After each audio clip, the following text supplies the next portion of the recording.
মোটা অঙ্কের টাকা টোপ দিয়ে বিজেপি পরিচালিত শালবাড়ি 1 নং গ্রাম পঞ্চায়েত সদস্যদের কিনতে গিয়েছিল তৃণমূল নেতারা বলে অভিযোগ। আর এই অভিযোগকে ঘিরে শনিবার তৃণমূল নেতার বাড়ির সামনে বিজেপির নেতা কর্মীরা স্লোগান দিতে শুরু করেন। ঘটনার রীতিমতো উত্তেজনা ছড়িয়ে পড়ে তুফানগঞ্জ 2 নম্বর ব্লকের শালবাড়ি 1 নং গ্রাম পঞ্চায়েতের নাগুরহাট এলাকায়। ঘটনার খবর পেয়ে ঘটনাস্থলে আসে বক্সিরহাট থানার পুলিশ এসে পরিস্থিতি নিয়ন্ত্রণে আনে। টাকা টোপ দিয়ে বিজেপির পঞ্চায়েত সদস্য কেনার অভিযোগকে ঘিরে তৃণমূলকে তোপ দেখেছে বিজেপি। দুই দলের চাপানো ঘিরে রীতিমতো হতবাক এলাকার বাসিন্দারাও। যদিও বিজেপির তোলা সমস্ত অভিযোগ অস্বীকার করেছে তৃণমূলের পঞ্চায়েত সদস্য উত্তম বর্মন বলেন তিনি দলের সৈনিক মাত্র, বিজেপির ভুলভাল মন্তব্য করছে। আর এই বিষয়ে বিজেপির জেলা সহসভাপতি উৎপল দাস বলেন তৃণমূলের জেলা সভাপতি টেন্ডার দিয়েছেন যে বিজেপির পঞ্চায়েত সদস্য এবং প্রধানদের উঠিয়ে নিয়ে আসতে পারবে সে আগামী দিনের অঞ্চল সভাপতি হবেন। এই মুহূর্তে যে খবরের দিকে নজর রেখেছি, শালবাড়ি 1 নং গ্রাম পঞ্চায়েত তুফানগঞ্জ 2 নম্বর ব্লকের শালবাড়ি 1 নং গ্রাম পঞ্চায়েতের নাগুরহাট এলাকার ঘটনা।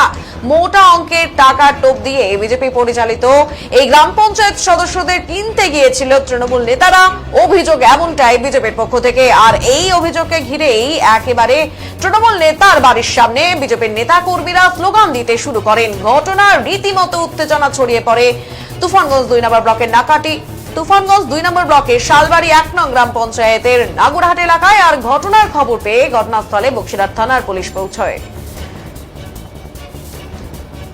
অন্যদিকে বর্তমান তৃণমূল অঞ্চল সভাপতির মাথা ব্যথা নেই, অথচ বিজেপির প্রধান পঞ্চায়েত সদস্যদের মোটা টাকার অফার দিতেও ছাড়ছেন না ওই দলের পুরনো অঞ্চল সভাপতি। তবে শালবাড়ি বিজেপির শক্ত ঘাঁটি, এখানে 1 ইঞ্চিও জায়গা ছাড়া হবে না, এমনটাই মন্তব্য বিজেপির তরফ থেকে করা হয়েছে।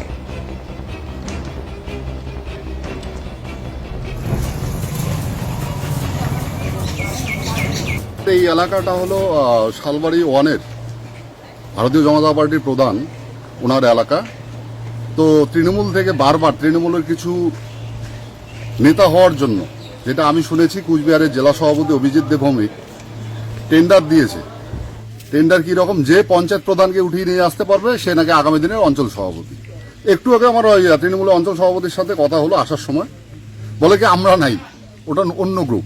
তা এত গ্রুপ আমরা তো জানতাম না। তো আমাদের পঞ্চায়েতকে ফোন করেছিল, পঞ্চায়েত বলেছিল ঠিক আছে তুমি আসো, 16 লাখ টাকা নিবা, নেওয়ার পরে তুমি আমাদের দলে জয়েন করবে। ঠিক আছে আসো তাহলে টাকাটা দাও। এবার যখন আসছে, আমাদের পঞ্চায়েতও আসছে, পঞ্চায়েত এখানেই রয়েছে, তো পঞ্চায়েত বলছে 16 লাখ টাকা দাও, তারপরে তোমাদের সাথে আমরা যাচ্ছি। এবার আমরাও যখন শুনলাম যে 16 লাখ টাকা দিবে একটা পঞ্চায়েতে, তো আমরা অ্যাজ এ লিডার হিসাবে, ভারতীয় জনতা পার্টির অনেক কর্মী হিসাবে আমাদেরও পাওনার একটা বিষয় আছে। তা আমরা আসছি যে ভাই আমাদেরও টাকা দাও, আমরাও যাবো।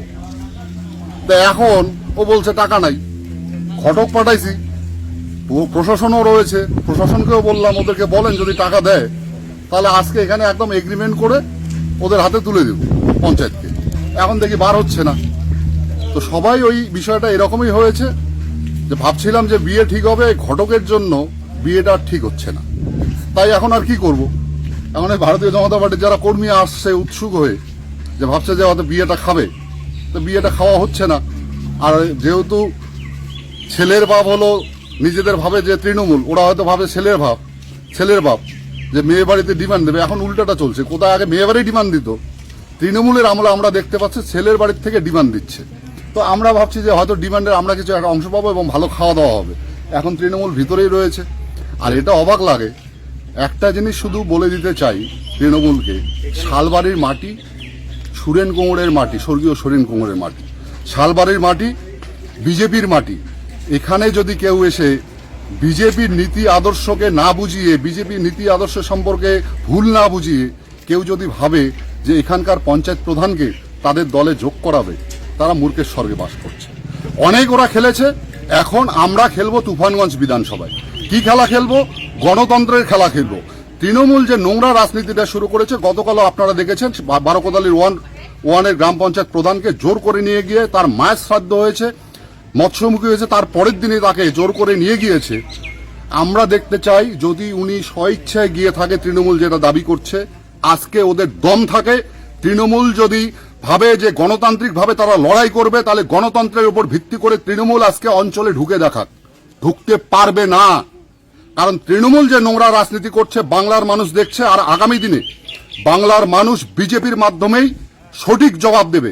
আমরা বলছি যে তৃণমূলের নেতারা এই এলাকায় লুকিয়ে আছে এখন চোরের মতো, যে যারা চুরি করার জন্য আসে পঞ্চায়েতকে, তাদেরকে বলছে আপনারা বেরিয়ে যান। গণতন্ত্রের উপর আমরা বিশ্বাস রাখি, প্রশাসনের উপর আমরা বিশ্বাস রাখি।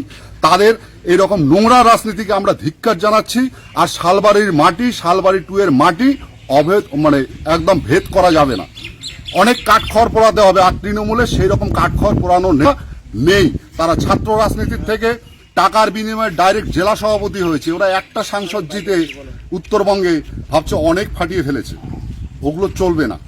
মানুষ জবাব দেবে 2026-এ। 2024-এ হয়তো আমরা সাময়িকভাবে পশ্চিমবঙ্গে আস্থা রাখতে পারিনি মানুষ হয়তো আমাদেরকে বিশ্বাস সেরকম করতে পারেনি, কিন্তু 2026-এ আমরা এই জনগণের মাধ্যমে এদের গণতান্ত্রিক পদ্ধতিতে সঠিকভাবে জবাবটা দিব। তার জন্য তৃণমূল প্রস্তুত হোক। ওদের তো 10-12টা করে গ্রুপ রয়েছে, আগে ওই গ্রুপগুলোকে ঠিক করুক, তারপরে বিজেপির প্রধান পঞ্চায়েতকে তারা টাকা দিয়ে কেনার জন্য আসবে। আর তৃণমূল এত টাকা পায় কোথায় সেটা নিয়েও আমরা প্রশাসনকে লিখিতভাবে একটু করে আমরা অভিযোগ জানাচ্ছি। আজকে কি তারা বেরোতে পারছে না ভয়ে? বেরোতে পারছে না, কেউ এখানে ভয় দেখাচ্ছে না। বিজেপি গণতন্ত্রের উপর বিশ্বাস করে, বিজেপি প্রশাসনের উপর বিশ্বাস করে। ওদের মনে ভয় আছে, হয়তো ভাবছে যে 16 লাখ টাকা দিতে চাইছিলাম, এখন যদি টাকা চায়। কতজন পঞ্চায়েতকে কিনতে চাইছিল? ওই আমাদের সব পঞ্চায়েতকে ফোন করছিল, ঠিক আছে, প্রতিনিয়ত ফোন করে। কয়েকজন আছে এরকম ফোন করার জন্য, কিন্তু তৃণমূল জানে না যখন উল্টা খেলাটা শুরু হবে তখন তৃণমূলে কটা লোক থাকবে। আজকে এখানেই বলতে চাই, 3-4 ঘন্টা ধরে আটক রয়েছে। তৃণমূলের একটা নেতা বাইরের এই অঞ্চল থেকে আসার ক্ষমতা রাখলো না। আসলে তৃণমূলের নেতা নেই, সবগুলো হলো কাটমানিখোর। কে প্রধানকে নিয়ে গিয়ে জবরদস্তি দখল করাবে এবং কাটমানিটা খাবে, আর সেটা হতে দিচ্ছে না শালবাড়ি। যে নিয়ে যাবে সে কি পদ পাবে? হ্যাঁ, সে অঞ্চল সভাপতি হবে হয়তো ওদের।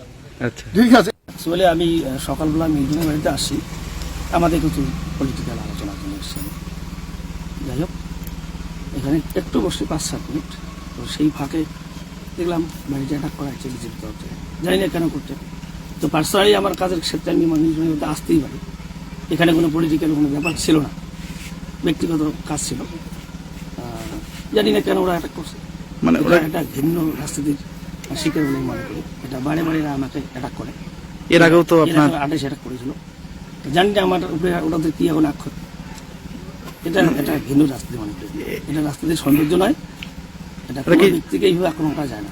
মানে ওরা ঘিরাও করে রেখেছিল, পরে পুলিশ এসছে। পুলিশ এসছে। এখন কি নিরাপত্তায় থানায় কি অভিযোগ করবেন আপনার নিরাপত্তা নিয়ে? সেটা আমরা পরবর্তী স্টেপ নিচ্ছি। কেন এটা কেন দলকে তো বিষয়টি জানাবেন? দলকে জানাবো, জেলা সভাপতিকে জানাবো। আপনার নাম, দায়িত্ব? উত্তম কুমার বর্মা। দায়িত্ব